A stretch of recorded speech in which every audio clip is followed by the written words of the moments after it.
السلام علیکم ناظرین، آپ دیکھ رہے ہیں بسٹی نیوز میں عامر سہیل۔ آج میں چار پیڑ کے مقام پر موجود ہوں جہاں اہل سنت الجماعت کے زیر اہتمام شان اہل بیت کانفرنس کا انعقاد کیا گیا ہے، جس کے مہمان خصوصی مفتی محمد حسین چشتی صاحب عباس پور اور مولانا حبیب نورانی صاحب حجیرہ سے ہمارے پاس تشریف لائے ہیں۔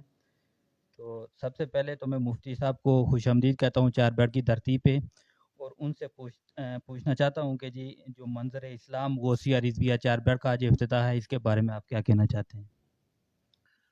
بسم اللہ الرحمن الرحیم۔ قابل احترام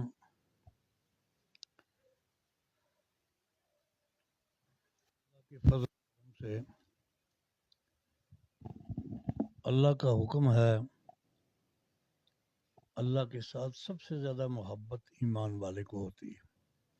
ایمان والے کی خاصیت یہ ہے کہ سب سے زیادہ محبت اللہ سے کرتا ہے اور خدا کی محبت کے راستے پھر آگے اللہ کے رسولوں کے ساتھ محبت، اللہ کے محبوبوں کے ساتھ محبت، اور یہ پیار اور محبت کے انداز ہوتے ہیں حضور صلی اللہ علیہ وسلم نے۔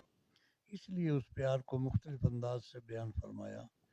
آپ نے الوداعی آخری گفتگو میں فرمایا کہ میں تمہیں دو چیزیں چھوڑے جا رہا ہوں، ایک کتاب اللہ اور ایک اطرت رسول۔ تو اولاد رسول یہ بڑی عظمت والی شے ہے کہ یہ وہ حضرات ہیں جن کے رگوں میں رسول اللہ کا خون دوڑتا ہے، عام لوگوں کو یہ میسر نہیں۔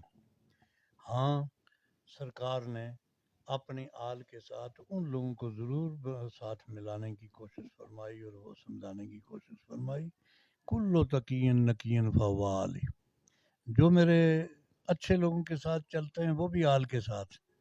حضرت سلمان کے بارے میں فرمایا سلمان منا اہل البیت، یہ سلمان کیا ہے؟ حالانکہ قرابت نہیں تھی، وہ اہل بیت میں نہیں تھے، لیکن فرمایا ہم بھی اہل بیت میں ہیں۔